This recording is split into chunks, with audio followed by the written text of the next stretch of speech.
पार्वती पते हर हर महादेव। ओम नमो नारायण। आप सभी भक्तों को कामिका एकादशी और साथ ही सावन मास की सोमवार की हार्दिक शुभकामनाएं। आज मैं आपको सुनाने जा रही हूँ कामिका एकादशी की एक ऐसी अनुपम कथा जो सिर्फ एक कहानी नहीं बल्कि शिव पार्वती की कृपा, लक्ष्मी नारायण भगवान का आशीर्वाद और गणेश जी के मंगल भाव लिए हुए हैं। बस आपसे विनती है इस कथा को शुरू से अंत तक जरूर सुनिएगा, क्योंकि क्या पता कहीं बीच में छोड़ा तो कहीं भगवान की कृपा अधूरी ना रह जाए और वो आशीर्वाद जो इस सावन आप तक आना चाहता है ठहर ना जाए। तो चलिए बड़े ही प्रेम और श्रद्धा से कामिका एकादशी और साथ ही सावन सोमवार की दिव्य कथा का शुभ आरंभ करते हैं। प्रिय भक्तों, सावन का पहला सोमवार था। कैलाश पर्वत पर शिव पार्वती मंद मंद मुस्कान के साथ एक दूसरे को निहार रहे थे। घना बादल उमड़ रहा था, धरती हरियाली से ढकी थी और मंद मंद पवन के तुलसी के पत्ते कांप रहे थे। उस दिव्य वातावरण में नंदी ने आकर प्रणाम किया और बोला, प्रभु कामिका एकादशी है आज। यह सुनते ही मातेश्वरी पार्वती की अधरों पर मधुर मुस्कान फैल गई। उन्होंने शिव जी से पूछा, हे स्वामी, इस एकादशी की क्या विशेषता है? क्या है इसका महत्व? यह व्रत केवल व्रत है या इसके पीछे कोई ईश्वरीय रहस्य छुपा है? शिव जी मुस्कुराए और बोले, देवी, जब नारायण स्वयं किसी व्रत की महिमा सुनाए तो वह केवल उपवास नहीं रह जाता, वह मुक्ति का द्वार बन जाता है। आज मैं तुम्हें एक ऐसा ही रहस्य सुनाता हूँ जिसे देवता, ऋषि मुनि भी नहीं जानते, जिसका संबंध स्वयं लक्ष्मी नारायण से है। भगवान शिव माँ पार्वती से कहते हैं, हे पार्वती, इस व्रत के प्रभाव से सभी पाप नष्ट हो जाते हैं और समस्त पुण्य तीर्थों का पुण्य फल प्राप्त होता है। श्री कृष्ण महाराज ने स्वयं युधिष्ठिर को कामिका एकादशी का महत्व बताते हुए कथा को सुनाया था। तो आप भी इस कथा को बड़े भक्ति भाव से सुनिए और वीडियो को लाइक करके कमेंट बॉक्स में हरे कृष्णा ओम नमः शिवाय जरूर लिखिए। धर्मराज युधिष्ठिर भगवान श्री कृष्ण से कहते हैं, भगवान, मैं आपको कोटि कोटि प्रणाम करता हूँ। मैंने आपके श्री मुख से आषाढ़ मास के शुक्ल पक्ष में आने वाली देवशयनी एकादशी का महात्म्य सुना। हे मधुसूदन, आप मुझे श्रावण मास के कृष्ण पक्ष की एकादशी के बारे में बताइए। तब धर्मराज युधिष्ठिर की बात सुनकर मनोहर मुस्कान वाले भगवान श्री कृष्ण कहने लगे, हे धर्मराज, जो प्रश्न अभी अभी तुमने किया वही प्रश्न परम शुद्ध भक्त देव ऋषि नारद एक बार सृष्टि के रचयिता श्री ब्रह्मा जी के पास गए। उस समय उन दोनों के बीच में जो वार्तालाप हुआ मैं सुनाता हूँ, तुम ध्यान पूर्वक सुनो। ऐसा कहकर भगवान श्री कृष्ण कथा कहना आरंभ कर देते हैं। भगवान श्री कृष्ण कहने लगे, हे धर्मराज, एक समय की बात है जब इस चराचर जगत में भ्रमण करते हुए भगवान श्री हरि के परम भक्त देवऋषि नारद अपने पिता श्री ब्रह्मा जी के पास पहुँचे। आप तो जानते हैं नारद मुनि सदा ही विचरण करते ही रहते हैं। उनके मन में सदैव कोई न कोई जिज्ञासा और लोकहित के लिए कोई न कोई प्रश्न होता है। हाँ, यह भी परम सत्य है कि उनका प्रश्न सदैव मनुष्यों के हित के लिए होता है। तो ऐसा ही एक बार एक प्रश्न उन्होंने ब्रह्मा जी से पूछा। कहने लगे, हे कमलासन, हे परमपिता, पवित्र श्रावण मास की कृष्ण पक्ष में कौन सी एकादशी आती है? उसकी पूजा विधि क्या है? इस दिन किसकी आराधना करनी चाहिए? इस व्रत से क्या लाभ होता है? कृपया मुझे बताइए। नारद मुनि की बातों को सुनकर, उनका प्रश्न सुनकर ब्रह्मा जी कहने लगे, हे नारद, लोक कल्याण के लिए तुमने मुझसे प्रश्न पूछा है, अब उसका उत्तर सुनो। श्रावण मास के कृष्ण पक्ष में आने वाली परम कल्याणी एकादशी को कामिका एकादशी कहते हैं। और यह एकादशी इतनी पावन, इतनी पवित्र है कि श्रवण पूजा पाठ से वेदों में वर्णित वाजपेयी यज्ञ करने का फल मिलता है। जो मनुष्य इस एकादशी के दिन चतुर्भुज रूप में शंख, चक्र, गदा और पद्म धारण किए हुए भगवान श्री हरि की पूजा करता है, उसे जो फल मिलता है उसे सुनो। जो फल गंगा, काशी, नैमिषारण्य, पुष्कर स्नान से मिलता है, वह भगवान विष्णु की पूजा से मिलता है। जो फल सूर्य चंद्र ग्रहण पर कुरुक्षेत्र और काशी में स्नान करने से, समुद्र वन सहित पृथ्वी दान करने से, सिंह राशि के बृहस्पति में गोदावरी और गंडकी नदी में स्नान से प्राप्त नहीं होता, वह भगवान विष्णु के पूजन से मिलता है। जो मनुष्य श्रावण मास में भगवान श्री हरि का पूजन करते हैं, उनसे देवता, गंधर्व, सूर्य आदि सब पूजित हो जाते हैं। अतः पापों से डरने वाले मनुष्य को कामिका एकादशी का व्रत और पूजन करना चाहिए। पाप रूपी कीचड़ में फंसे हुए, संसार रूपी समुद्र में डूबे हुए मनुष्यों के लिए इस एकादशी का व्रत और भगवान विष्णु का पूजन अत्यंत आवश्यक है। इससे बढ़कर पापों के नाशों का कोई उपाय नहीं। हे नारद, स्वयं भगवान ने यही कहा है कि कामिका एकादशी के व्रत से जीव को योनि को प्राप्त नहीं होता। जो मनुष्य इस एकादशी के दिन भक्ति पूर्वक तुलसी दल भगवान श्री हरि विष्णु को समर्पित करते हैं, वे इस संसार के सभी पापों से छूट जाते हैं। भगवान विष्णु रतन, मोती, मणि, आभूषण से भी इतने प्रसन्न नहीं होते जितने तुलसी दल से होते हैं। तुलसी दल पूजन का फल 4 भार चांदी, 1 भार स्वर्ण दान के बराबर है। हे नारद, मैं स्वयं भगवान की अति प्रिय तुलसी देवी को सदैव नमस्कार करता हूँ। तुलसी के पौधे को सींचने से मनुष्य की सभी यातनाएं नष्ट हो जाती हैं। दर्शन मात्र से सब पाप नष्ट हो जाते हैं। स्पर्श से मनुष्य पवित्र हो जाता है।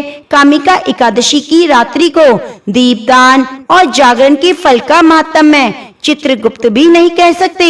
जो इस एकादशी की रात्रि को भगवान श्री हरि के मंदिर में दीपक जलाते हैं, उनके पितर स्वर्ग लोक में अमृत पान करते हैं तथा जो घी या तेल का दीपक जलाते हैं, वे 100 करोड़ दीपकों से प्रकाशित होकर सूर्य लोक को जाते हैं। अंत में ब्रह्मा जी ने नारद जी से कहा, ब्रह्म हत्या, भ्रूण हत्या आदि पापों को नष्ट करने वाली इस कामिका एकादशी का व्रत मनुष्य को यत्न पूर्वक करना चाहिए। व्रत करने पर तो सभी मनोकामनाएं पूरी हो जाती हैं। इस कामिका एकादशी के महात्म्य को श्रद्धा पूर्वक पढ़ने सुनने वाले व्यक्ति सभी पापों से मुक्त हो जाते हैं और विष्णु लोक की प्राप्ति होती है। अब भगवान श्री कृष्ण महाराज युधिष्ठिर को आगे की कथा सुनाते हुए बोले कि किसी गांव में एक पहलवान रहा करता था। उस गांव में ब्राह्मण भी रहते थे। पहलवान का स्वभाव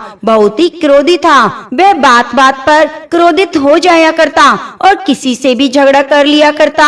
एक दिन की बात है, गांव में एक ब्राह्मण से उसकी बहस हो गई। बहस इतनी बढ़ गई कि दोनों के बीच में हाथापाई होने लगी और इसी हाथापाई के बीच पहलवान के हाथों से ब्राह्मण की हत्या हो गई। अपने हाथों से मारे गए ब्राह्मण की क्रिया उस पहलवान ने करनी चाहिए, लेकिन पंडितों ने उसे क्रियाक्रम में सम्मिलित होने से मना कर दिया। ब्राह्मण ने कहा, तुम पर ब्रह्म हत्या का दोष है, पहले प्रायश्चित करके इस पाप से मुक्त हो जाओ, तब हम तुम्हारे घर भोजन करेंगे। तब वह पहलवान पूछने लगा, हे महाराज, इस पाप से मुक्त होने का क्या उपाय है? तब ब्राह्मण ने उसे बताया कि श्रावण मास के कृष्ण पक्ष की एकादशी को भक्ति भाव से श्रद्धा पूर्वक भगवान श्री हरि के व्रत और पूजन कर ब्राह्मणों को भोजन कराकर दक्षिणा देकर आशीर्वाद प्राप्त करने के बाद ही इस पाप से मुक्ति मिलेगी। पंडितों की बताई हुई विधि के अनुसार व्रत करने वाली रात में भगवान श्री हरि ने उस पहलवान को दर्शन देकर कहा, मैंने तुम्हारा व्रत स्वीकार किया, अब तुम्हें ब्रह्म हत्या के पाप से मुक्ति मिल गई।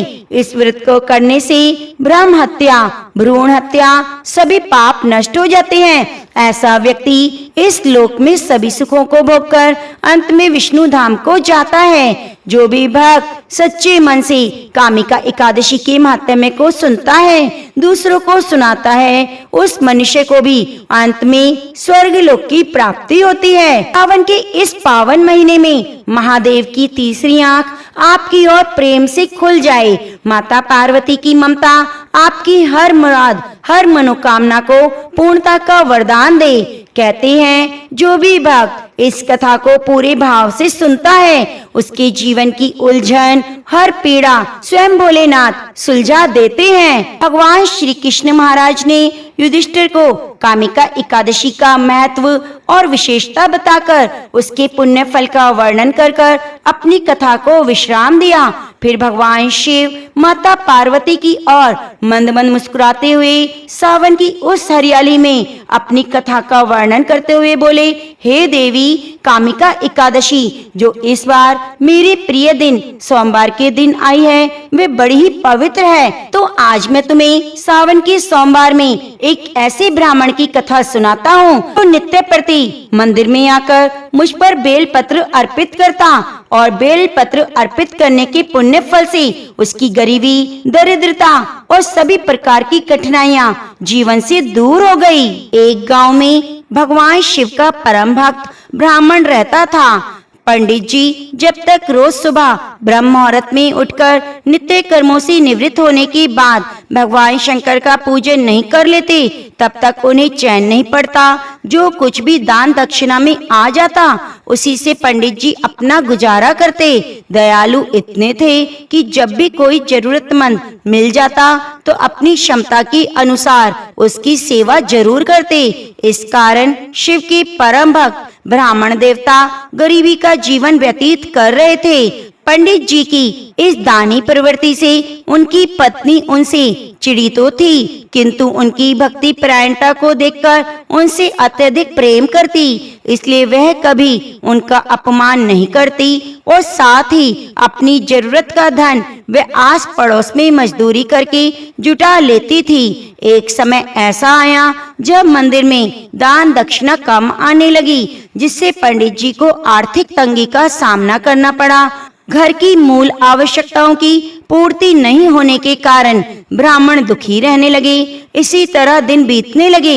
एक दिन महाशिवरात्रि का दिन आया। उस दिन भी पंडित जी हमेशा की तरह ब्रह्म मुहूर्त में उठकर नित्य कर्मों से निवृत्त होने के लिए नदी की ओर चल दिए। संयोग से उस समय उस राह से पार्वती जी और शिव जी गुजर रहे थे। अचानक से पार्वती जी की नजर उस ब्राह्मण पर पड़ी। आज पंडित जी महाशिवरात्रि को लेकर इतने उत्साहित नहीं थे जितने कि अक्सर हुआ करते थे। पार्वती जी को बात समझते देर नहीं लगी। उन्होंने शिव जी से कहा, भगवान, यह ब्राह्मण देवता प्रतिदिन आपकी उपासना करता है, फिर भी आपको इसकी चिंता नहीं। पार्वती जी की बात सुनकर शिव जी बोले, देवी, अपने भक्तों की चिंता मैं नहीं करूँगा तो कौन करेगा? पार्वती जी बोली, हे देव, आपने अब तक इसकी सहायता क्यों नहीं की? तब शिव जी बोले, देवी, आप निश्चिंत रहिए, अब तक उसने जितने बिल्व पत्र शिवलिंग पर चढ़ाए हैं, वही बिल्व पत्र आज रात्रि में उसे धनपति बना देंगे। यह बातचीत करके पार्वती जी और शिव जी तो चल दिए, किंतु संयोग तो देखिए, उसी समय उस राह में एक व्यापारी गुजर रहा था। उसने छुपकर शिव जी और पार्वती जी का वार्तालाप सुन लिया। व्यापारी ने अपना दिमाग चलाया, अगर बिल्व से ब्राह्मण धनपति हो सकता है तो फिर मैं क्यों नहीं हो सकता? यही सोचकर वह ब्राह्मण के घर पहुंच गया और ब्राह्मण से बोला, पंडित जी, आपने अब तक जितने बिल्व पत्र शिव पूजन में चढ़ाए हैं वह सब मुझे दे दीजिए, बदले में मैं आपको 100 स्वर्ण मुद्राएं दूंगा। पंडित जी ने अपनी पत्नी से पूछा तो वह बोली, पुण्य का दान ठीक तो नहीं, किंतु अगर आपका मन करे तो दे दीजिए, हमें धन की जरूरत है, इसलिए दे दीजिए। पंडित जी ने सारे बिल्व पत्र बोरे में भरकर सेठ जी को दे दिए। बिल्व पत्रों का बोरा लेकर सेठ जी पहुंच गए मंदिर और शिवलिंग पर चढ़ाने लगे और शिवलिंग पर चढ़ाकर देखने लगे कि कब शिव जी की कृपा होगी, कब वह धनपति बन जाएगा। प्रतीक्षा करते करते सेठ जी को आधी रात हो गई। सेठ जी चमत्कार देखने के लिए बहुत उतावले हो रहे थे। आखिर में तीसरा पहर गुजरने के बाद सेठ जी का सब्र का बांध टूट गया और क्रोध में आकर सेठ जी शिवलिंग को झंझोड़ने लगे। फिर अचानक ही चमत्कार हुआ। सेठ जी के हाथ शिवलिंग से चिपक कर रह गए। उन्होंने बहुत प्रयास किया किंतु हाथ हिले तक नहीं। थक हार कर सेठ जी शिव जी से क्षमा याचना करने लगे तो भगवान शिव बोले, हे लोभी सेठ, जिस ब्राह्मण से तूने यह बिल्व पत्र खरीदे हैं उसे 1000 स्वर्ण मुद्राएं दे, तब जाकर तेरा हाथ छूटेगा।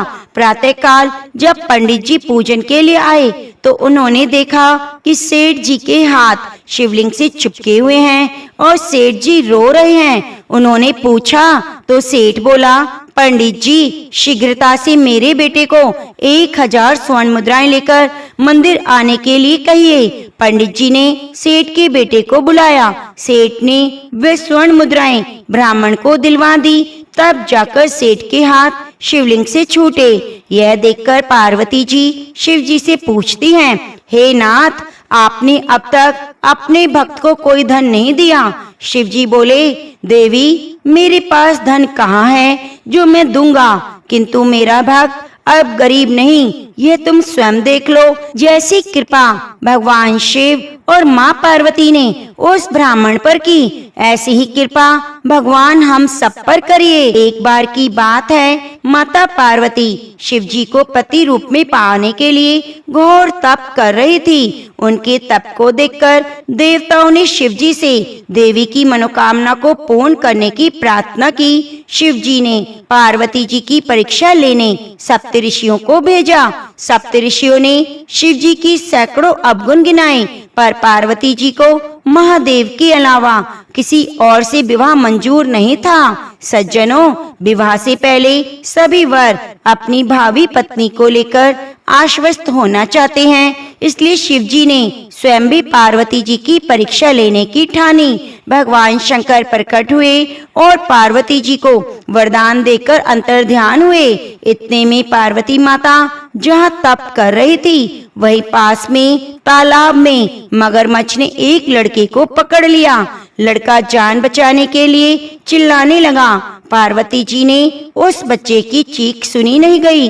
द्रवित हृदय होकर वह तालाब पर पहुंची। देखती हैं, मगरमच्छ लड़के को तालाब के अंदर खींचकर ले जा रहा है। लड़के ने देवी को देखकर कहा, मेरी ना तो माँ है, न पिता, न कोई मित्र। माता, आप मेरी रक्षा करें। पार्वती जी ने कहा, मगरमच्छ, इस लड़के को छोड़ दो। मगरमच्छ बोला, दिन के छठे पहर में मुझे जो मिलता है उसे अपना आहार समझकर स्वीकार करना मेरा नियम है। ब्रह्मदेव ने दिन के छठे पहर इस लड़के को भेजा है, इसलिए क्यों छोड़ूं?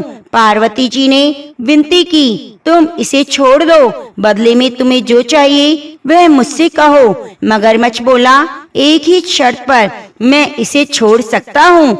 आपने तप करके महादेव जी से जो वरदान लिया है, यदि उस तप का फल मुझे दे दो तो मैं छोड़ दूंगा। पार्वती जी तुरंत तैयार हो गई। उन्होंने कहा, मैं अपने तप का फल तुम्हें देने को तैयार हूँ, लेकिन तुम इस बालक को छोड़ दो। मगरमच्छ ने समझाया, सोच लो देवी, जोश में आकर संकल्प मत करो। हजारों वर्ष तक जैसा तप किया वैसा देवताओं के लिए भी संभव नहीं। उसका सारा फल इस बालक के प्राणों के बदले चला जाएगा। पार्वती जी ने कहा, मेरा निश्चय पक्का है, मैं तुम्हें अपने तप का फल देती हूँ, तुम इसको जीवन दे दो। मगरमच्छ ने पार्वती जी से तप दान करने का संकल्प कराया। तप का दान होते ही मगरमच्छ की देह तेजी से चमकने लगी। मगर बोला, हे पार्वती, देखो, तप के प्रभाव से मैं तेजस्वी बन गया। तुमने जीवन भर की पूंजी एक बच्चे के लिए व्यर्थ कर दी। चाहो तो अपनी भूल को सुधारने का एक मौका और दे सकता हूँ। पार्वती जी ने कहा, हे ग्रहा, तब तो मैं पुनः कर सकती हूँ, किंतु यदि तुम इस लड़के को निगल जाते तो इसका जीवन वापस नहीं मिल सकता था। देखते ही देखते वह लड़का अदृश्य हो गया, मगरमच्छ भी लुप्त हो गया। पार्वती जी ने विचार किया, मैंने तो तप दान कर दिया, अब पुनः तप आरंभ करूंगी। पार्वती जी ने फिर से तप करने का संकल्प किया। भगवान सदाशिव फिर से प्रकट होकर बोले, पार्वती, भला अब तप क्यों कर रही हो? पार्वती जी ने कहा, प्रभु, मैंने अपने तप का फल दान कर दिया। आपको पति रूप में पाने के संकल्प के लिए मैं फिर से वैसा ही घोर तप कर आपको प्रसन्न करूंगी। महादेव जी बोले, मगरमच्छ और लड़के दोनों रूपों में मैं था। तुम्हारा चित्त प्राणी मात्र में अपने सुख दुख का अनुभव करता है या नहीं, इसकी परीक्षा लेने के लिए मैंने यह लीला रची। अनेकों रूप में दिखने वाला मैं एक ही हूँ। मैं अनेक शरीरों में शरीरों से अलग निर्विकार हूँ। तुमने अपना तप मुझे ही दिया है, इसलिए अब और तप करने की जरूरत नहीं। देवी ने महादेव को प्रणाम कर प्रसन्न मन से विदा किया तो प्रेम से बोलिए, गौरी शंकर भगवान की जय। एक गांव में भागवत कथा का आयोजन किया गया। पंडित जी भागवत कथा सुनाने आए। पूरे सप्ताह कथा वाचन चला। पूर्ण आहुति पर दान दक्षिणा की सामग्री इकट्ठा कर घोड़े पर बैठकर पंडित जी रवाना होने लगे। उसी गांव में एक सीधा साधा गरीब किसान भी रहता था। उस किसान ने उनके पांव पकड़ लिए। वह बोला, पंडित जी महाराज, आपने कहा था कि जो ठाकुर जी की सेवा करता है उसका बेड़ा पार हो जाता है। आप तो जा रहे हैं। मेरे पास ना तो ठाकुर जी हैं और ना ही मैं उनकी सेवा पूजा की विधि जानता हूँ, इसलिए आप मुझे ठाकुर जी देकर पधारें। पंडित जी ने कहा, चौधरी तुम ही ले आना। किसान ने कहा, मैंने तो कभी ठाकुर जी को देखा नहीं, लाऊंगा कैसे? पंडित जी को घर जाने की जल्दी थी। वह किसान से अपना पीछा छुड़ाना चाहते थे। उन्होंने जल्दबाजी में अपना भांग घोटने का सिलबट्टा उसे दे दिया और बोले, ये ठाकुर जी हैं, इनकी सेवा पूजा करना। किसान ने कहा, महाराज, मैं सेवा पूजा का तरीका नहीं जानता, आप ही बताएं। पंडित जी ने कहा, पहले खुद नहाना, फिर ठाकुर जी को नहलाना, इन्हें भोग चढ़ाकर ही फिर खाना। इतना कहकर पंडित जी ने घोड़े को दौड़ाया और जल्दी से वहां से चल दिए। किसान बहुत ही सीधा और सरल आदमी था। पंडित जी के कहे अनुसार सिलबट्टे को बतौर ठाकुर जी अपने घर में स्थापित कर दिया। दूसरे दिन स्वयं स्नान कर सिलबट्टे रूपी ठाकुर जी को नहलाया। विधवा माँ का बेटा था, खेती भी ज्यादा नहीं थी, इसलिए भोग में अपने हिस्से का बाजरी टिक्का और मिर्च की चटनी रख दी। ठाकुर जी से किसान ने कहा, पहले आप भोग लगाओ, फिर मैं खाऊंगा। जब ठाकुर जी ने भोग नहीं लगाया तो बोला, पंडित जी तो धनवान थे, खीर पूड़ी मोहन भोग लगाते थे। मैं तो गरीब किसान का बेटा हूँ, इसलिए मेरी रोटी चटनी का भोग आप कैसे लगाएंगे? पर साफ साफ सुन लो, मेरे पास तो यही भोग है, खीर पूड़ी मेरे बस की नहीं। ठाकुर जी ने भोग नहीं लगाया तो किसान भी सारा दिन भूखा रहा। इसी तरह वह रोज एक बाजरे का ताजा टिक्का और मिर्च की चटनी रख देता, भोग लगाने की प्रार्थना करता। ठाकुर जी तो पसीज ही नहीं रहे थे। यह क्रम निरंतर 6 दिन तक चलता रहा। छठे दिन किसान बोला, ठाकुर जी अपनी रोटी खाते क्यों नहीं, शर्माते क्यों हो? आपको कहो तो मैं आंखें मूंद लूं, फिर खाना खा लेना। ठाकुर जी ने फिर भी भोग नहीं लगाया। किसान भी भूखा प्यासा था। 7वें दिन किसान फूट फूट कर रोने लगा, कहने लगा, सुना था आप दीन दयाल हो, पर आप भी गरीब की कहाँ सुनते हो। मेरा रखा ये टिक्का और चटनी आकर खाते तो नहीं, मत खाओ, अब मुझे भी नहीं जीना। इतना कहकर उसने सिलबट्टा उठाया और सिर फोड़ने को तैयार हुआ। अचानक सिलबट्टे से एक प्रकाश पुंज प्रकट हुआ और किसान का हाथ पकड़कर कहा, देख किसान, मैं तेरी चटनी टिक्का खा रहा हूँ। ठाकुर जी बाजरे का टिक्का और मिर्च की चटनी मजे से खा रहे थे। अब आधा टिक्का खा लिया तो किसान बोला, क्या ठाकुर जी, मेरा पूरा टिक्का खा जाओगे? मैं भी 6 दिन से भूखा हूँ, आधा टिक्का तो मेरे लिए भी रखो। ठाकुर जी ने कहा, तुम्हारी चटनी रोटी बड़ी मीठी लगी, तुम दूसरी खा लेना। किसान ने कहा, प्रभु माँ मुझे एक रोटी देती है, यदि मैं दूसरी लूंगा तो माँ भूखी रह जाएगी। प्रभु ने कहा, फिर ज्यादा क्यों नहीं बनाते? किसान ने कहा, खेत छोटा सा है और मैं अकेला। ठाकुर जी ने कहा, खेत जोत लो। किसान बोला, प्रभु मेरे पास बैल थोड़ी हैं, मैं तो खुद ही जुताऊं। ठाकुर जी ने कहा, तो तुम नौकर रख लो। किसान ने कहा, प्रभु आप तो मेरा मजाक उड़ा रहे हैं, नौकर रखने की हैसियत तो 2 वक्त की रोटी हम माँ बेटे खा ले। इस पर ठाकुर जी ने कहा, चिंता मत करो, मैं तुम्हारी सहायता करूंगा। तब से ठाकुर जी ने किसान का साथी बनकर उनकी सहायता शुरू कर दी। किसान के साथ खेत में कामकाज कर उसे अच्छी जमीन और बैलों की जोड़ी दिलवाई। कुछ अरसे बाद घर में गाय भी आ गई, मकान भी पक्का बन गया, सवारी के लिए घोड़ा आ गया। किसान एक अच्छा खासा जमींदार बन गया। कई साल बाद पंडित जी पुनः किसान की गांव भागवत कथा करने आए। किसान भी उनके दर्शन को गया, प्रणाम कर बोला, पंडित जी आप तो ठाकुर जी देकर गए थे, वे 6 दिन से भूखे प्यासे रहे और मुझे भी भूखा प्यासा रखा। 7वें दिन उन्होंने भूख के मारे परेशान होकर मुझ गरीब की रोटी खा ली।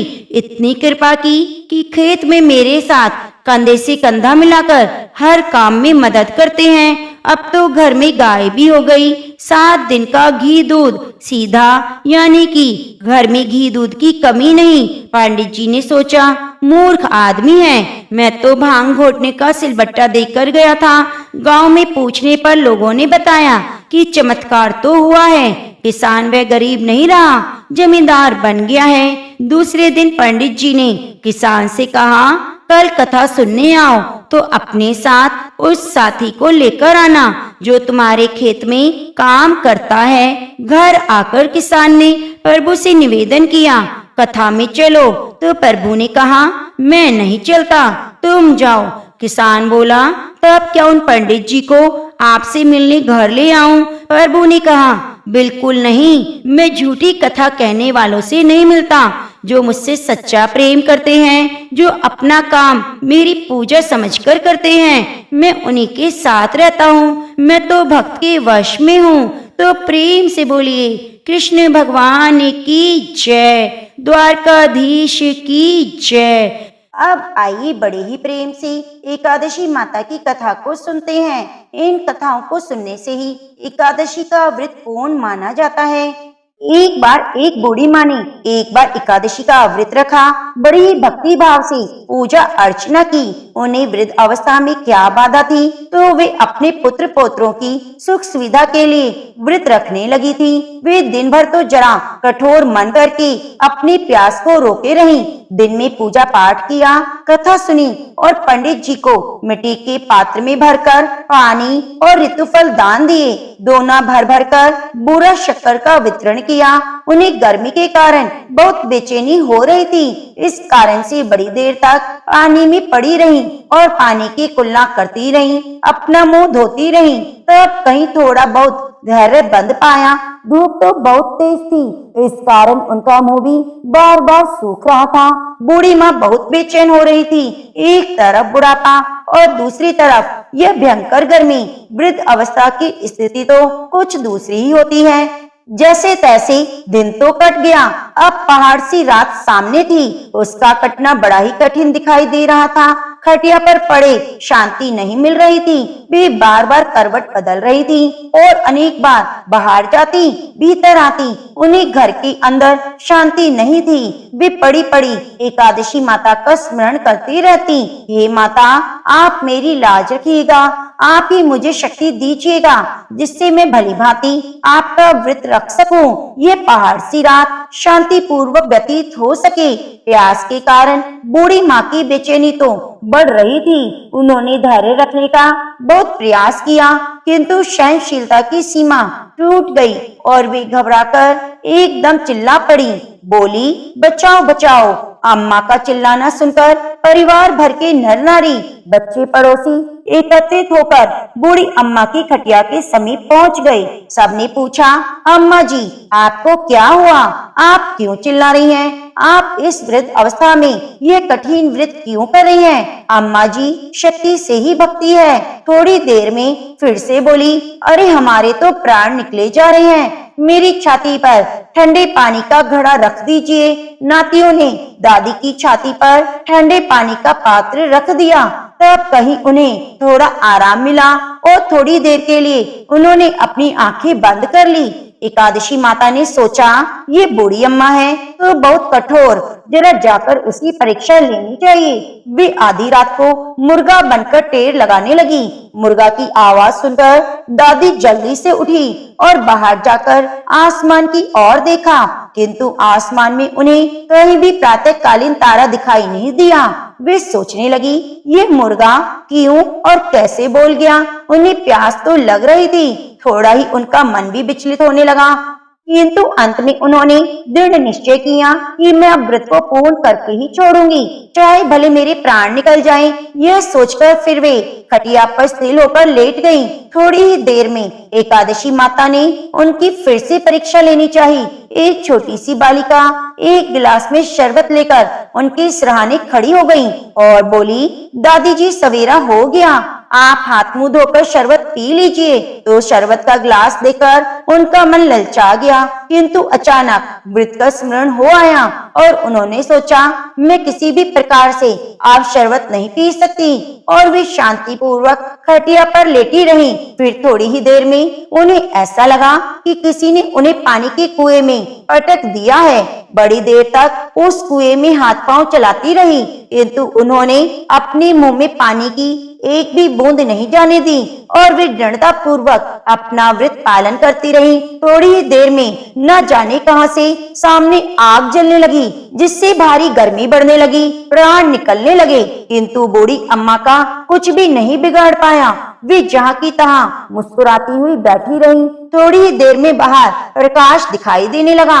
ऐसा लगा जैसे सवेरा हो गया हो। बूढ़ी अम्मा ने जब बाहर निकलकर देखा तो वे समझ गई अभी सवेरा होने में 3-4 घंटे की देरी है। यह जानकर वे शांति पूर्वक इधर उधर घूमने फिरने लगी और एकादशी माता यह बात अच्छे से समझ गई कि ये बूढ़ी अम्मा किसी भी प्रकार से अपने व्रत से नहीं टल सकती। वे उनके सत्य व्रत को अच्छी तरह से समझ गई। सवेरा होते ही बूढ़ी माता ने स्नान किया, भगवान का पूजन पाठ किया, एकादशी माता की कथा सुनी, ब्राह्मणों को दक्षिणा देकर भोजन कराया। तब कहीं उन्होंने जल ग्रहण किया। कन्याओं को भोजन कराने के बाद अम्मा ने स्वयं भोजन किया। उस श्रेष्ठ व्रत के प्रताप से बूढ़ी अम्मा की आयु में वृद्धि हो गई। उनका घर परिवार हरा भरा हो गया। अब घर में कोई भी अभाव नहीं रहा। वे हर तरह के सुख साधनों से संपन्न हो गई। नाती नाती से उनका घर भर गया। उस दिन से वे 12 महीने की एकादशी का व्रत करने लगी। एकादशी माता की व्रत के प्रताप से इस संसार में हर प्रकार के सुख को भोगकर अंत में बैकुंठ धाम को चली गई। जैसे एकादशी माता ने बूढ़ी माता और उनके परिवार को हरा भरा किया, ऐसे एकादशी माता हम सभी की मनोकामनाओं को पूरी करना। तो प्रेम से बोलिए तुलसी शालिग्राम भगवान की जय, एकादशी माता की जय। प्रिय भक्तजनों, एकादशी के दिन तुलसी माता की कथा महिमा सुनने से हमें लक्ष्मी नारायण भगवान की असीम समीपता प्राप्त होती है और कथा सुनने का पूर्ण फल प्राप्त हो जाता है। ब्रह्मा जी कहते हैं, जो भक्त ब्रह्म मुहूर्त में उठकर स्नान कर पवित्र हो तुलसी दल से भगवान दामोदर की पूजा करता है, उसे मोक्ष की प्राप्ति अवश्य होती है। तुलसी द्वारा भगवान की पूजा करने से पाप का नाश हो जाता है, पुण्य की वृद्धि होती है। प्राचीन काल में भक्त विष्णु दास ने भक्ति पूर्वक तुलसी से भगवान का पूजन किया और शीघ्र ही मोक्ष को प्राप्त किया। राजा चोल उसकी तुलना में गौण हो गए। अपने द्वारा लगाई गई तुलसी जितना ही अपने मूल का विस्तार करती है, मनुष्य उतने ही सहस्त्र युगों तक ब्रह्मलोक में निवास करता है। तुलसी मिले पानी से स्नान करने से मनुष्य पापों से मुक्त हो जाता है और आनंद की प्राप्ति होती है। कहा जाता है, जिसके घर में तुलसी का पौधा होता है उसके घर में यमराज के दूत प्रवेश नहीं करते। जिसके कान में, मुख में, मस्तक पर तुलसी का पत्ता दिखाई देता है, यमराज उसके ऊपर दृष्टि नहीं डालते। जहाँ तुलसी के वृक्ष की छाया हो वहीं पर पितरों के लिए श्राद्ध करना उत्तम रहता है। प्राचीन काल की बात है, सुमेधा और हरिमेधा नाम के दो ब्राह्मण थे। उन्होंने जाते जाते एक दुर्गम वन में एक स्थान पर तुलसी दल देखा। तुलसी का महान वन देखकर सुमेधा ने भक्ति पूर्वक परिक्रमा कर प्रणाम किया। यह देख हरिमेधा ने सुमेधा से पूछा, तुमने अन्य सभी देवी देवताओं, तीर्थ व्रतों के रहते हुए तुलसी दल को प्रणाम क्यों किया? तब सुमेधा ने कहा, जब दुर्वासा के शाप के कारण इंद्र का ऐश्वर्य छिन गया, देवताओं और असुरों ने मिलकर समुद्र मंथन किया। समुद्र मंथन से धन्वंतरी रूप भगवान श्री हरि और दिव्य औषधियां प्रकट हुई। इन्हीं दिव्य औषधियों में से एक मंडलाकार तुलसी उत्पन्न हुई।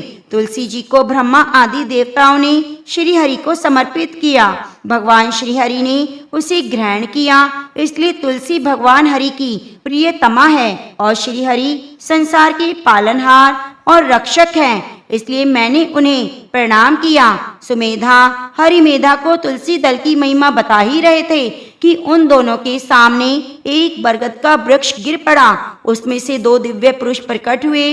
उन दिव्य पुरुषों ने सुमेधा और हरिमेधा को प्रणाम किया।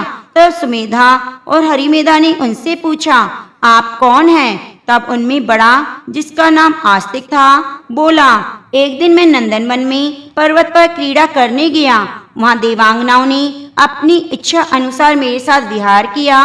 विहार करते हुए देवांगनाओं के हार के मोती टूटकर तपस्या करते हुए लोमश ऋषि पर गिर पड़े। उनकी तपस्या भंग हो गई। ऋषि को क्रोध आ गया। उन्होंने सोचा कि स्त्रियां तो परतंत्र होती हैं, अतः यह उनका अपराध नहीं, अपराधी तो आस्तिक है, अतः यह शाप की योग्य है। ऐसा सोचकर उन्होंने मुझे शाप दिया, तू ब्रह्म राक्षस होकर बरगद के वृक्ष पर निवास कर। यह सुनकर मैंने शाप से मुक्त होने के लिए उनसे प्रार्थना की, उन्हें प्रसन्न किया।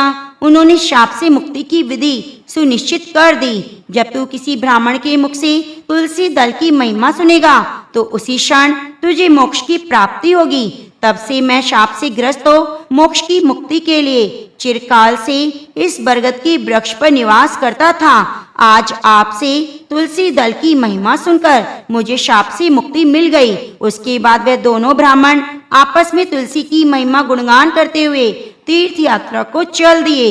इसलिए भगवान विष्णु को प्रसन्न करने के लिए तुलसी की पूजा अवश्य करनी चाहिए। तो प्रेम से बोलिए, लक्ष्मी नारायण भगवान की जय, तुलसी शालिग्राम भगवान की जय।